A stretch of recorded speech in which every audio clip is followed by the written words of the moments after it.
The pilot was happy to be alone high up above the sleeping countryside. He was flying his old Dakota over France back to England. He was dreaming of his holiday and looking forward to being with his family. It was 1:30 morning. I should call Paris Control soon. Paris Control, Dakota DS-088 here. Can you hear me? I am on the way to England. Over. DS-088, I can hear you. You ought to turn 12 degrees west now, DS-088, over. Okay. I will be in time for breakfast. A good English breakfast. Everything is going well. It's an easy flight.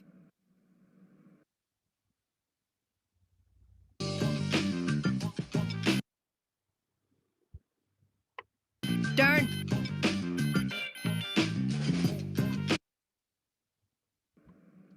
Paris was about 150 kilometers behind when he saw the clouds.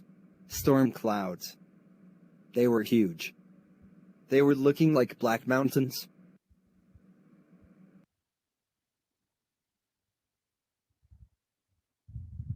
I can't fly up over them. And I don't have enough fuel to fly around them to the north or south. I ought to go back to Paris. But I want the breakfast. I will take the risk. Inside the clouds, everything was suddenly black. Nothing was visible. The old plane jumped and twisted in the air. Maybe the compass helped me? The compass is turning round and round. It's not working. The other instruments are dead too. Paris Control, Paris Control? Can you hear me? The radio is dead too. I have no radio, no compass, I can't see where I am. Then, in the black clouds near, he saw another airplane. It had no light on his wings, but he could see it. The pilot of another airplane lifted his hand and waved. He was saying, "Follow me, follow me." He knows I am lost. He is trying to help me.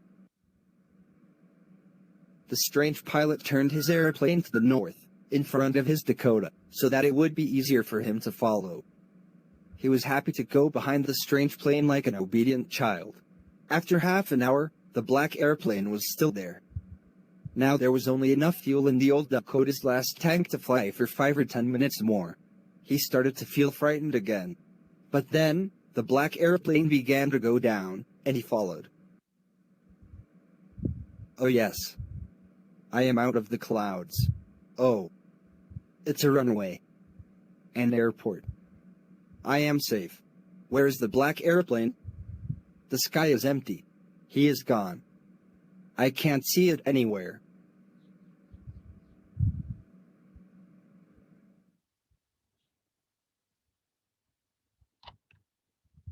He was not sorry to walk away from the old Dakota.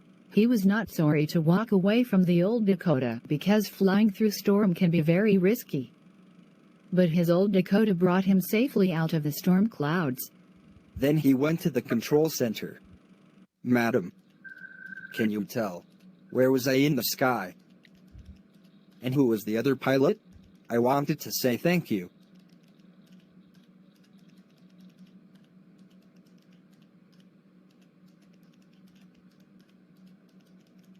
Another aeroplane. Sir. No other plane was there. Yours was the only one I could see on the radar. So who helped me to arrive safely, without a compass or a radio, and without any more fuel in my tanks? Who was the pilot on the strange black airplane, flying in the storm, without lights? Don't go. The video hasn't ended yet. Everyone be ready. I am taking your test. But I have learned nothing. I know the whole chapter. Jay. Come here. It's your turn. Yes, sir. In the story, the pilot said I will take the risk. Yes, sir. First listen to the full question. Why does the narrator take the risk?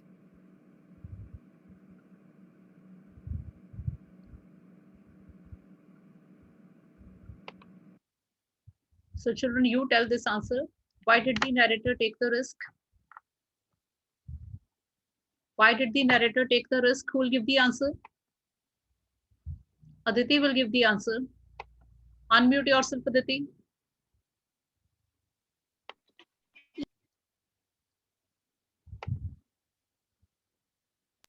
Yes, ma'am. Why did the narrator take the risk? Give the answer. As he wanted to do something new in his life. Aditi, your answer is not very precise. What exactly he wanted to do? So Dhavnesh has given me the very correct answer in one word: breakfast. He wanted to take his breakfast at his own home. He wanted to take breakfast. So for that, he wanted to be with his family.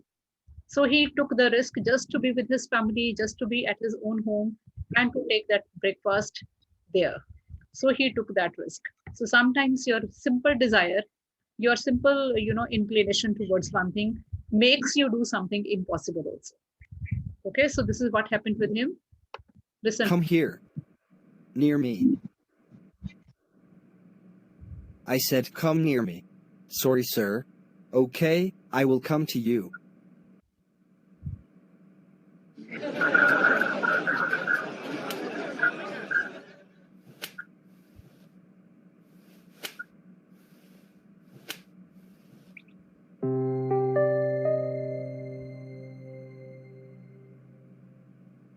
Now go to your seat.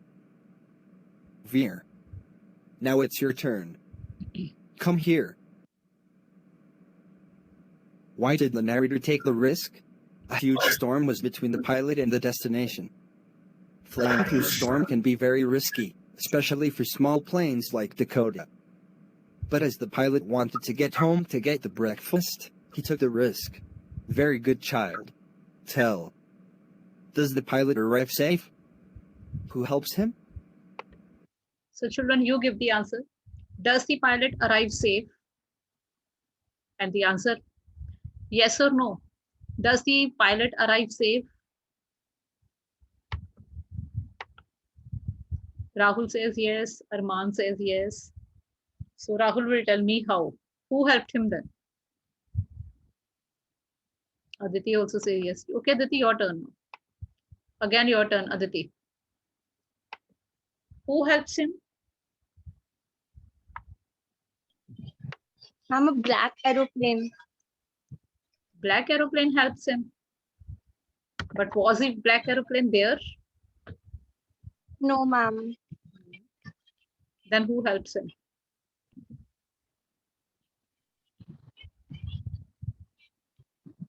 He himself. He himself helped himself.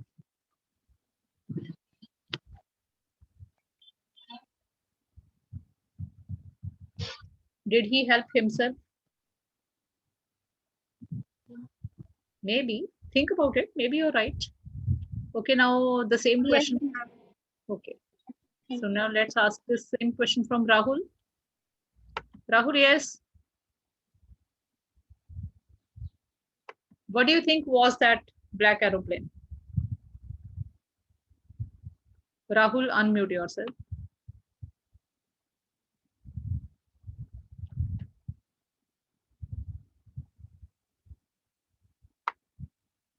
Okay, Nana, you give the answer.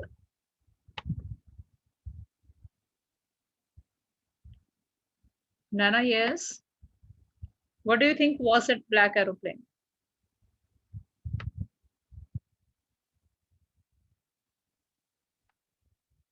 Okay, now listen to the answer.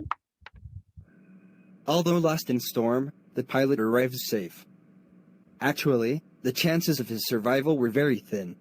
But fortunately, he was led by a mysterious plane that suddenly appeared from nowhere and guided him to safety. Describe the narrator's experience as he flew the airplane into the storm. The plane twisted and turned into the storm. Suddenly, he found that there was blackness around him and he could see nothing. The instrument panel stopped working and the pilot was not sure about his location and direction. This must have been a fearsome experience. Then the pilot sees a plane besides his plane. The pilot of another plane waves and shows him the way out of storm. It was like a God-sent angel for him. Following him, the pilot comes out of the storm and reaches his destination. Who do you think helped the narrator to reach safely?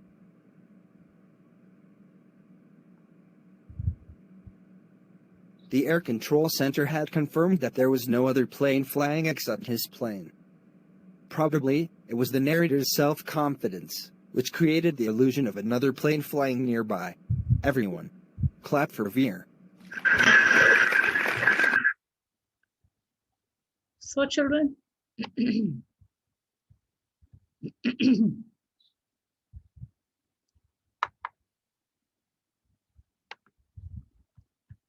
so this was how he reached safety.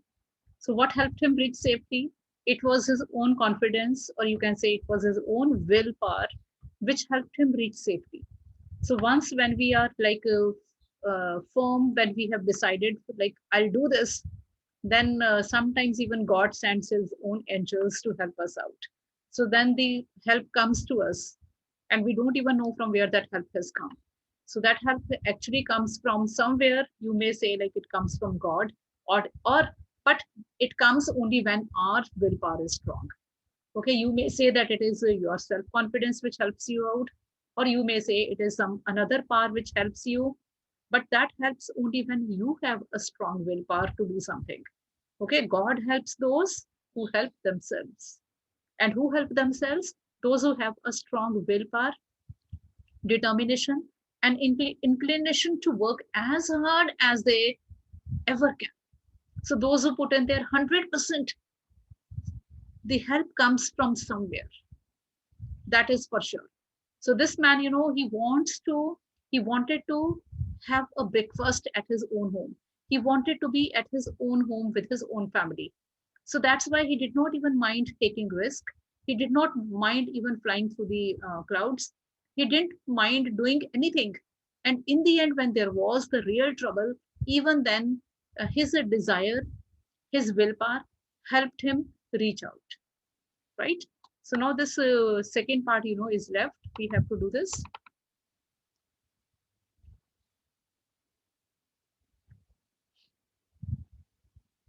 So first part we had done yesterday. Now second part only we would be doing its reading.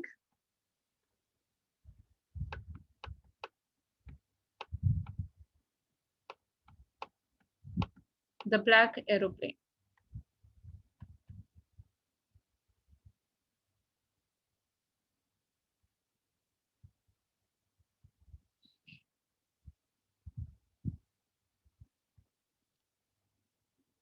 The moon was coming up in the east behind me. The stars were shining in the clear sky above me.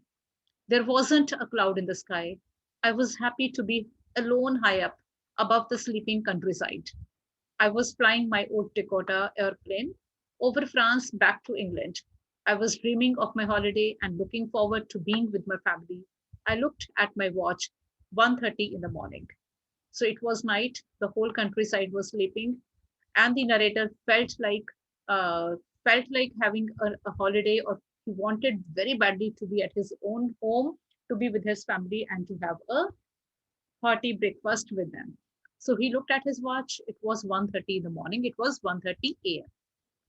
So I should call Paris control soon, I thought, as I looked down past the nose of the aeroplane. I saw the lights of the big city in front of me. I switched on the radio and said, Paris control, Dakota DS-088 here. Can you hear me? I'm on my way to England. Over. So he contacted the radio. The voice from the radio answered me immediately. DS-088, I can hear you. You ought to turn 12 degrees west now. DS-088, over. I checked the map and the compass, switched over to my second and last fuel tank, and turned the Dakota 12 degrees and west towards England.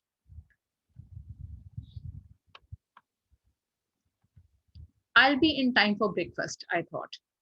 A good big English breakfast. Everything was going well. It was an easy flight. So everything seemed all right. Paris was about 150 kilometers behind me when I saw the clouds. Storm clouds. They were huge. They looked like black mountains standing in front of me across the sky. I knew I could not fly up and over them. and did not have enough fuel to fly around them to the north or south. I ought to go back to Paris, I thought, but I wanted to get home. I wanted that breakfast.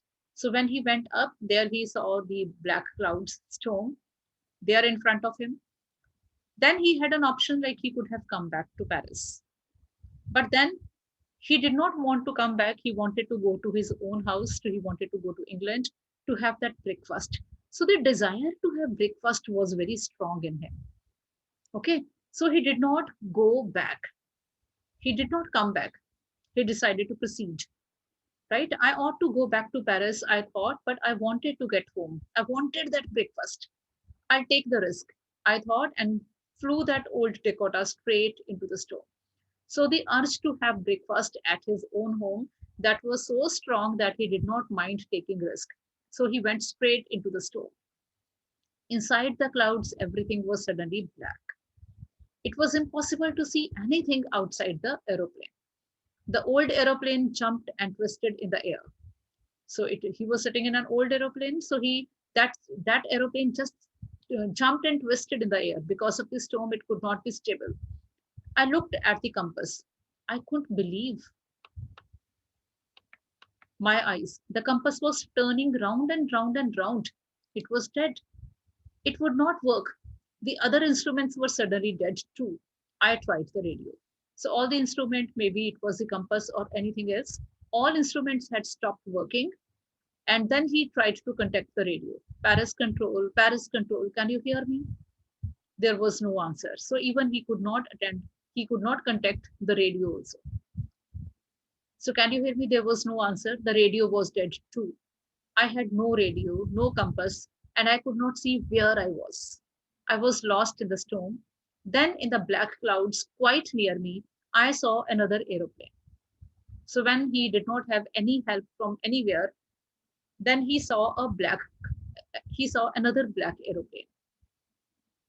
It had no lights on its wings, but I could see it flying next to me through the storm. So that aeroplane was called black because it had no lights on its wings, but he just saw it flying next to his aeroplane. So I could see the pilot's face turned towards me. I was very glad to see another person. He lifted one hand and waved. So this narrator, he saw not only the aeroplane, he also saw the pilot, and the pilot was waving at him. He was actually telling him to follow him. Follow me, he was saying, follow me. He knows that I am lost, I thought. He's trying to help me. Okay. So follow me, he was saying, follow me. He knows that I was lost. He's trying to help me. He turned his aeroplane slowly to the north in front of my Dakota so that it would be easier for me to follow him. So he turned his aeroplane slowly to the north in front of my Dakota so that it would be easier for me to follow him. I was very happy to go behind the strange aeroplane like an obedient child. After half an hour, the strange black aeroplane was still there in front of me in the clouds. Now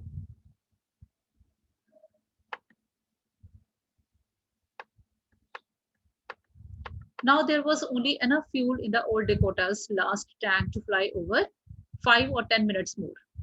I was starting to feel frightened again, but then he started to go down and followed through the storm.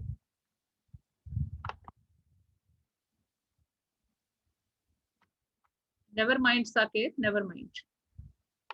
It happens. So there was only enough fuel in old Dakota's last tank to fly over 5 or 10 minutes more. I was starting to feel frightened again. So when he was following that black aeroplane, like an obedient child, then initially he was very happy. He was very relaxed that he would be able to drive home safely. But on the way, again, he got frightened once again. The reason was that now when he checked his fuel, it was very less. With that much of fuel, he could have he could have flown only for 5 or 10 minutes more. But then he started to go down and I followed through the storm. And there and then, the moment he felt that the fuel tank was going to be empty, then he was again made relaxed because that aeroplane started coming down. So I followed through the storm. Suddenly, I came out of the clouds and saw two long straight lines of lights in front of me. So when he came out of the clouds, he saw two straight lines of lights. It was a runway. So when he came out of the clouds, he saw on a runway an airport. I was safe. I turned to look for my friend in the black aeroplane, but the sky was empty. There was nothing there. The black aeroplane was gone. I could not see it anywhere. Got it? So I landed and was not sorry to walk away from the old Dakota near the control tower. So I landed and was not sorry to walk away from the old Dakota near the control tower. I went and asked a woman in the control center where I was and who the other pilot was. I wanted to say thank you. So he went to the control room and contacted an officer, woman officer there, and asked her like who that pilot was in that black aeroplane because he wanted to thank him. Another aeroplane? She looked at me very strangely and then laughed. Okay, that woman laughed. Why did she laugh? Because she knew that there was no other aeroplane. So another aeroplane up there in the storm. No other aeroplanes were flying tonight. Yours was the only one I could see on the radar. So who helped me to arrive there safely without a compass or a radio and without any more fuel in my tanks? Who was the pilot on the strange black aeroplane flying in the storm without lights? So these were narrator's questions, and you people are to answer these questions.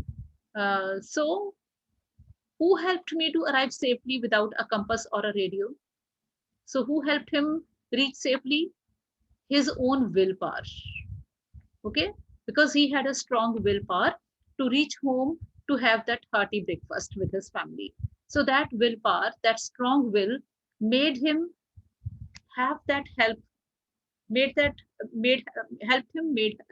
help, which might have come from maybe God or maybe from his own willpower. Maybe it was his sheer imagination, but help had come. Okay, that was because of his own willpower or strong desire to have that hearty breakfast in his own family, with his own family. So who was the pilot on the strange black aeroplane? Maybe it was his own self. Maybe it was his own willpower, which he had seen being personified. Okay, or maybe it was some angel sent by God to help him out. Right? So you can say maybe his own self, maybe his own willpower being personified, or maybe some angel sent by God to help him out. And why did God send him that help? Because he had a strong willpower to reach his own home. So now there are questions. So you'll be answering these questions to me.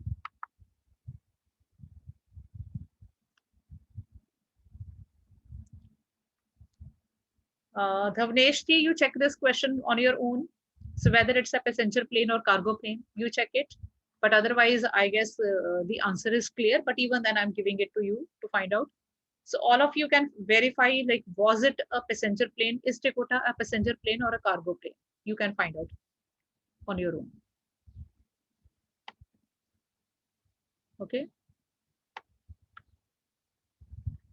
So here are the questions thinking about the text. I'll take the risk. What's the risk? And why does the narrator take it? So who will give the answer? Who will give the answer? Gursevak will give the answer. Gursevak answer.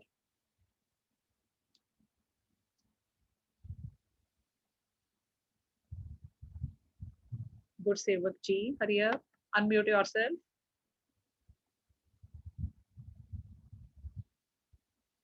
Okay, Gursevak is not responding.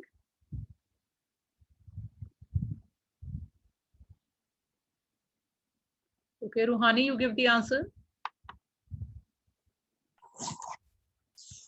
The narrator said that he would take the risk. The risk was to fly the plane in the storm. The narrator took the risk because he wanted to enjoy the hearty breakfast with his family. Yeah, that is correct. So the risk is to fly a plane through the clouds, right? Or through the storm. And the narrator got ready to take that risk because he wanted to have that hearty breakfast with his family in England. So second question is, describe the narrator's experience as he flew the aeroplane into the storm. So describe the narrator's experience as he flew the aeroplane into the storm. So this question you prepare on your own first. You write this answer in your own words. Then tomorrow I'll be asking any one of you to speak up this. It's a long question and this you'll be writing also. So these all 5 questions will be written by you in your fair notebooks. So third, why does narrator say I landed and was not sorry to walk away from the old Dakota? So why does narrator say this? Chayank will give the answer.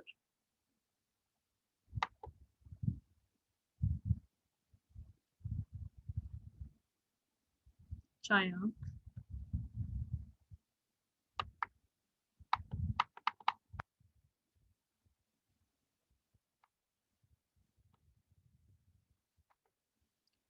Yes, Chayank is there or not?